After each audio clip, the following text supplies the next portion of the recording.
सभी में एक एक का नाम नहीं ले रहा, पूरा सम्मानित मंच, बहुत से हमारे वरिष्ठ साथी यहाँ पे उपस्थित हैं क्योंकि इलेक्शन का टाइम है। नाम मैं लूंगा, मैं सबको जानता हूँ, सबके नाम मेरे दिल पे लिखे हुए हैं, आपको सबको पता है, मगर हम किसी का जिसका नाम लूंगा आगे भी मेरे को सारे, मैं सबको जानता हूँ, स्टेज पे भी पाछे भी सब मैं जानता हूँ, साइड में भी सबको जानता हूँ, दूर तक। फिर ये जिसका रह जाएगा वो रुसेगा पक्का। और इसीलिए मेरे आपको सबके नाम मेरे दिल पे लिखे हुए हैं, और जिसके नाम नहीं भी लिखा हुआ उसका भी मेरे दिल पे लिखा हुआ है। बारिश का समय, ज्यादा लंबी बात ना करते हुए, 10 साल आपने बीजेपी को दिए, 10 साल में हरियाणा को विकास की पटरी से बीजेपी ने उतारने का काम किया। आज जो प्रदेश, हरियाणा प्रदेश विकास में देश में नंबर 1 पे जिसकी गिनती होती थी हरियाणा प्रदेश की, उस हरियाणा प्रदेश की गिनती आज बेरोजगारी में नंबर 1 पे 10 साल की इनकी सरकार के बाद। बेरोजगारी में, सही बात, जो बेरोजगारी में देश में नंबर 1। आज हरियाणा नशे में देश में नंबर 1, पंजाब से भी ज्यादा नशा आ गया हरियाणा में, ऐसी स्थिति खराब हो गई। आज अपराध में देश में नंबर 1 हरियाणा, महंगाई में देश में नंबर 1 हरियाणा। आज हरियाणा को विकास की पटरी से उतार दिया और बेरोजगारी, नशा, अपराध, महंगाई, भ्रष्टाचार में देश में सबसे आगे लाके जाके खड़ा कर दिया, और हरियाणा के हर आदमी को उलझा दिया, नौजवानों को उलझा दिया कच्ची भर्ती में और सीटी में। अभी तक ये पेंडिंग बता रहे हैं, आप देखो 10 साल में चक्कर कटाए गए सीटी और कच्ची भर्ती में। 2 लाख सरकारी पद हरियाणा में समाप्त कर दी और 1.5 लाख पद कौशल निगम के माध्यम से बिना आरक्षण के, बिना रिजर्वेशन, बिना पेंशन के, बिना मेरिट के 1.5 लाख कच्ची भर्ती, सरकारी को ठेकेदार बन गई कौशल निगम में। पक्की नौकरी खत्म। बाबा साहब के संविधान में जिन वर्गों को अधिकार मिला हुआ पक्की नौकरी और पक्की नौकरी में रिजर्वेशन का अधिकार, उस अधिकार को छीनने वाली है सरकार, समाप्त करने वाली है सरकार साबित हुई। आपने देखा, युवाओं को उलझा दिया और हरियाणा के हर नागरिक को उलझा दिया पोर्टल में, आईडी में, फैमिली आईडी, प्रॉपर्टी आईडी, पहचान पत्र, कागज अपने ठीक कराओ, चक्कर काटो, दफ्तरों के चक्कर काटो, अफसरों के चक्कर काटो, यही बात है ना, चक्कर काटे जाओ। व्यवस्था बदलेंगे, जिन अधिकारियों और जिन अफसरों के चक्कर काटने पड़ रहे हैं जनता को, व्यवस्था बदलेंगे। अधिकारियों को, हरियाणा के एक एक नागरिक के घर घर के चक्कर काट के अधिकारियों को आना पड़ेगा आपको अपनी सुविधाएं देने के लिए। ये व्यवस्था परिवर्तन करना हमारा लक्ष्य, ये व्यवस्था परिवर्तन करने का है। इधर लड़ाई लड़ रहे हैं तो आज हर आदमी को उलझा दिया, किसी को पोर्टल में, किसी को आईडी में, किसी को सीटी में, किसी को कच्ची भर्ती में, किसान को उलझा दिया। 750 किसानों की जान की कुर्बानी लेने वाली ये सरकार साबित हुई। कर्मचारी को उलझा दिया, ओल्ड पेंशन स्कीम पे लाठियां बरसी कर्मचारियों पे, सरपंचों पे लाठियां बरसी। आपने देखा आंगनवाड़ी, आशा वर्कर, मिड डे वर्कर पे लाठियां बरसाने वाली ये सरकार। और ये एक ऐसी सरकार साबित हुई जिसमें किसी की सुनवाई नहीं हुई 10 साल, क्योंकि इतना जो हर वर्ग के साथ अन्याय किया, हमारी बेटियों के साथ कितना बड़ा अन्याय हुआ वो भी आपने देखा। दिल्ली की सड़कों पे घसीटा हमारी बेटियों को। तो कौन अन्याय करता है? जिसको अहंकार हो। घमंडी सरकार साबित हुई, अहंकारी सरकार साबित हुई।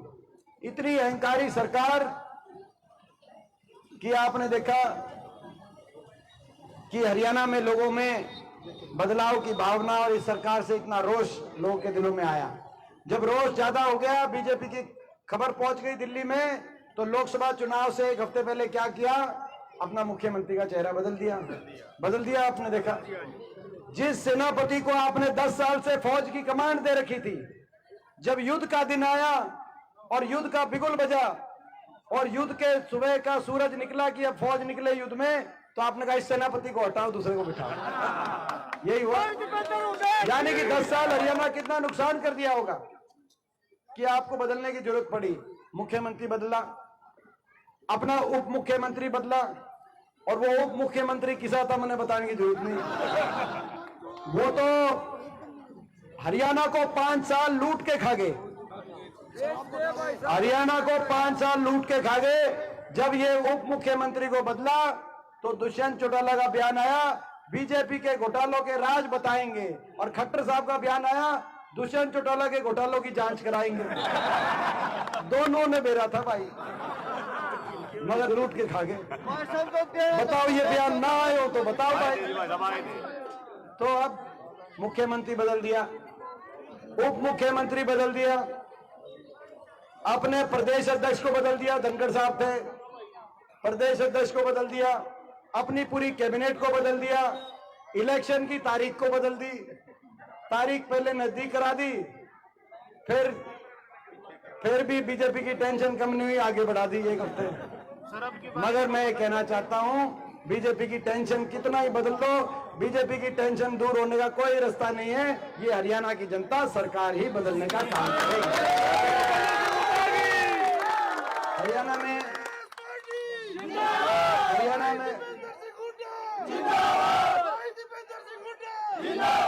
हरियाणा में आपकी सरकार बनेगी, लोगों की सरकार बनेगी, हरियाणा की आम जन की सरकार बनेगी, कांग्रेस पार्टी की सरकार बनेगी। हरियाणा के कोने कोने में, हरियाणा के कोने कोने में मैं जाके आया हूं। अंबाला गया, जहां से वरुण जी सांसद बने थे 3 महीने पहले बड़े बहुमत के साथ, वहां से ये आवाज आई कि अंबाला की 9 की 9 सीट कांग्रेस पार्टी जीत रही है। सिरसा में गया, जहां से हमारी बहन शैलजा जी बड़े बहुमत के साथ सांसद बनी थी 3 महीने पहले, सिरसा से आवाज आई कि सिरसा की 9 की 9 सीट कांग्रेस पार्टी जीत रही है। हिसार में गया, जहां से जयप्रकाश जी सांसद बने थे 3 महीने पहले कांग्रेस पार्टी के, हिसार की आवाज आई कि हिसार की 9 की 9 सीट कांग्रेस पार्टी जीत रही है। तो भाई मैं अपने घर में आया हूं, यहां से कोई कमी तो कसर नहीं रह जाएगी, क्योंकि यहाँ देखो हरियाणा सरकार आप जीत रहे हो, ये यहाँ तो भाई यहाँ कोई कमी कसर मत रखना, क्योंकि पूरा देश आज हरियाणा की तरफ देख रहा है और पूरा प्रदेश आज रोहतक की तरफ देख रहा है। और तो भाई ये आप कमी कसर मत छोड़ना। ये लड़ाई हरियाणा के भविष्य को बचाने की लड़ाई है, ये लड़ाई हरियाणा के नौजवान के भविष्य को बचाने की लड़ाई है। ये लड़ाई बाबा साहब भीमराव अंबेडकर जी के संविधान को बचाए रखने की हरियाणा में लड़ाई है। ये लड़ाई जय जवान जय किसान के नारे की गूंज को बचाए रखने की लड़ाई है। ये लड़ाई जय संविधान के नारे की गूंज को बचाए रखने की लड़ाई। आपने देखा जब सारे हमारे सांसद गए संसद में, लोकसभा में, तो सबने जय संविधान के नाम से शपथ ली, तो बीजेपी वालों को बहुत तकलीफ हुई, आपने देखा। और आपने देखा जब जय संविधान हमने बोला सबने, तो स्पीकर साहब ने, माननीय स्पीकर साहब ने कहा कि जय संविधान नारा नहीं बोलना चाहिए। तब 550 में से एक आपका भाई उठ के खड़ा हुआ कि नहीं हुआ? अगर आपका आशीर्वाद ना मिलता तो शायद जब स्पीकर साहब ये कहते कि जय संविधान नारा नहीं बोलना चाहिए, तो वहां पर उन पे आपत्ति दर्ज कराने वाला कोई ना होता। आज देश के संसद के जो संसद का इतिहास है उसमें लिखा जाएगा, जब स्पीकर ने कहा कि जय संविधान नारा नहीं चलेगा, तो कम से कम एक सांसद उठ के खड़ा हुआ कि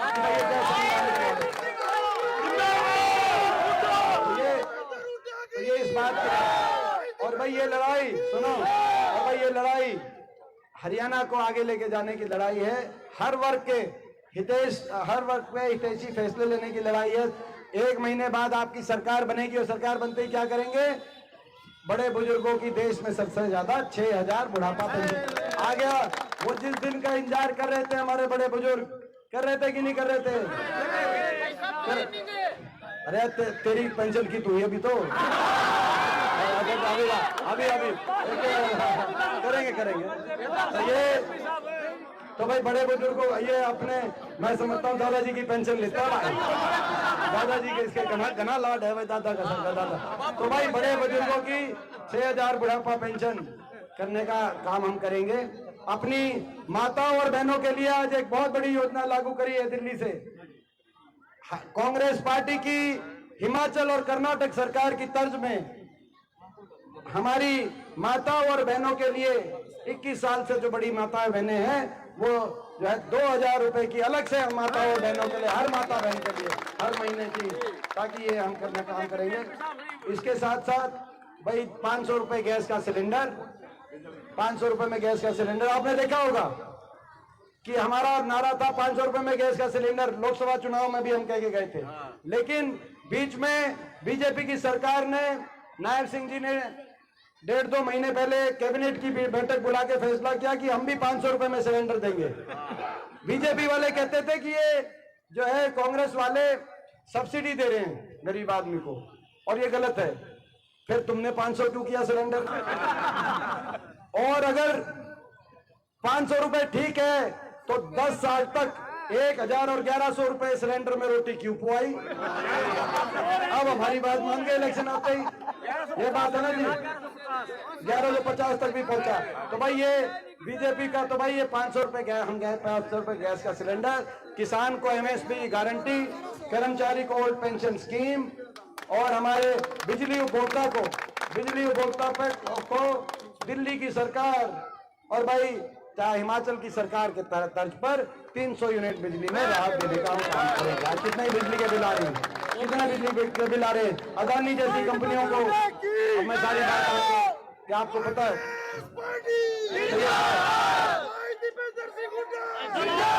ये सारी बात।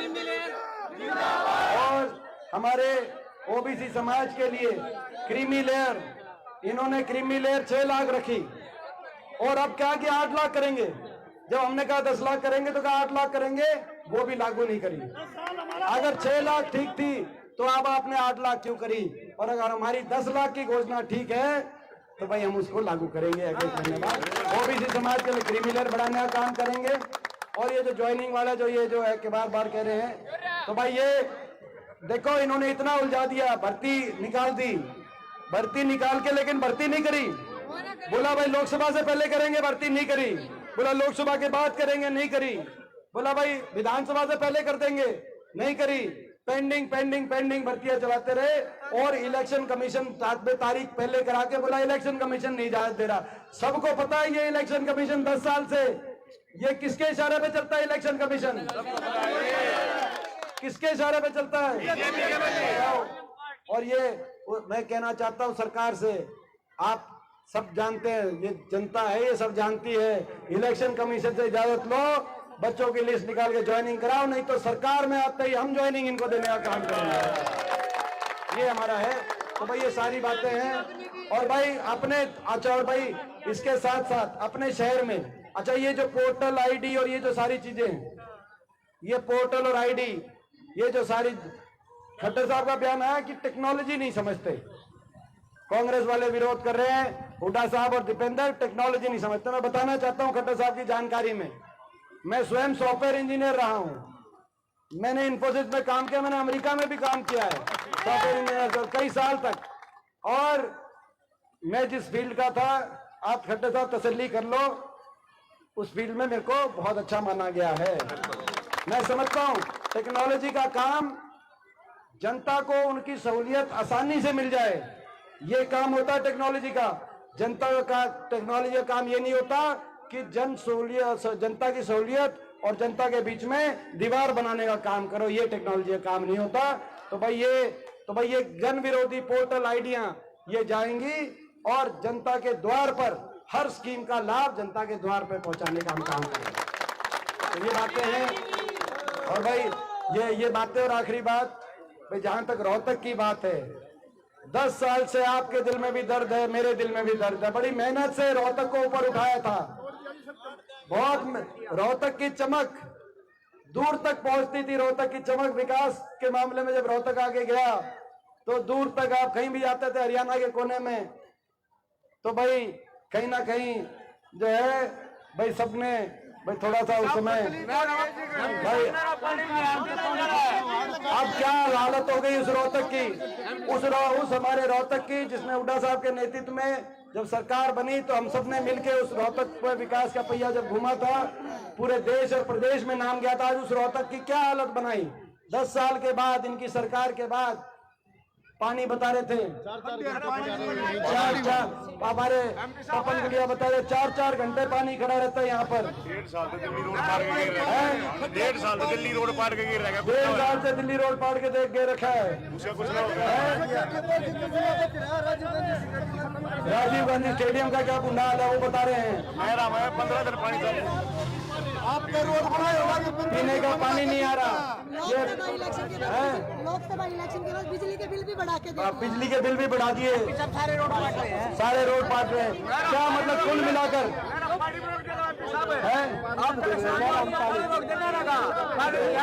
नहरों का पानी नहीं है। देखो भाई, और किसका होगा? देखो कितना। हाँ का पानी पीने लायक गलत हो तो भाई कहने का मतलब ये है कि आज उस रोहतक का विकास का जो चमक थी वो चमक फीकी कर दी। आज बेरोजगारी, महंगाई और जो है हर समस्या से रोहतक वासी को गुजरना पड़ रहा है और विकास के पटरी से रोहतक को उतार दिया। तो ये जो सपना आपके और हमारे मन में है, इस बार जब आपकी सरकार आएगी तो भाई आने वाले समय में हम भी, रोहतक भी दिल्ली के उतना ही दूर है जो एक तरफ गुड़गांव, एक तरफ फरीदाबाद, एक तरफ नोएडा। आने वाले समय में रोहतक के विकास को भी गुड़गांव और नोएडा के विकास से पीछे नहीं रहने देंगे।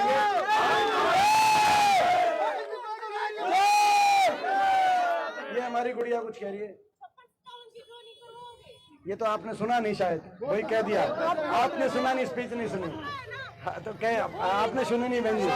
वो एक बात रिपीट हो जाए तो दोबारा नहीं पूछते बहन जी। कह दिया हमने, ज्वाइनिंग कराएंगे तो सरकार कराए, नहीं तो हमारी सरकार बनते ही ये कराने का काम करेंगे। भाई अब ये सुनो, एक बार 2 मिनट, कोई बात नहीं, बाद में। भाई अब मैं आप सबसे पूछना चाहता हूँ कि भाई ये आपके बीच में मैं पहुंचा हूँ, आपसे आपका धन्यवाद भी करता हूँ। लोकसभा में आपने इतना आशीर्वाद दिया, भाई जीवन के अंतिम सांस तक मैं इस विश्वास को अपने किसी भी अपने कोई भी ऐसा काम नहीं करूंगा कि आपके विश्वास पर थोड़ी सी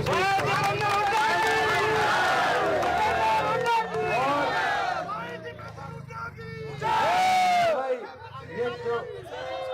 ये जो हमारी उम्मीदवार है, भाई आप हमारी उम्मीदवार को भी मैं आपसे आज हाथ जोड़ के अपील करता हूँ। भाई ये जो उम्मीदवार है,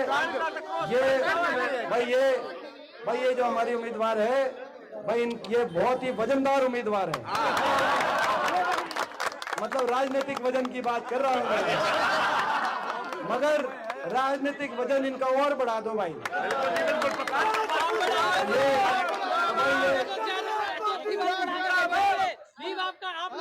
देखो भाई, सुनो, आप एक बात बताओ। देखो भाई ऐसा है कि कुल मिलाकर जो लक्ष्य है आपका, हमारा सबका, वो एक है, अपना रोहतक आगे जाए, हमारे नौजवानों का भविष्य अच्छा हो। और उस लक्ष्य के लिए बड़ी मेहनत से हम ये एक मौका आया है, इस मौके को चूकना मत। और आपका धन्यवाद करते हुए एक बार फिर, भाई इस मौके को तो नहीं चूकोगे भाई। मैं तो ये कहूंगा भाई, मेरे से भी ज्यादा जिताओ यहाँ से। ये आपके बीच में बहुत बहुत धन्यवाद। और इतनी बारिश में, बौछार में भी जो आप खड़े हुए, ये राम नहीं बरस रहा, यूं सोचो राम भी आशीर्वाद दे रहा है कि ये बीजेपी वाले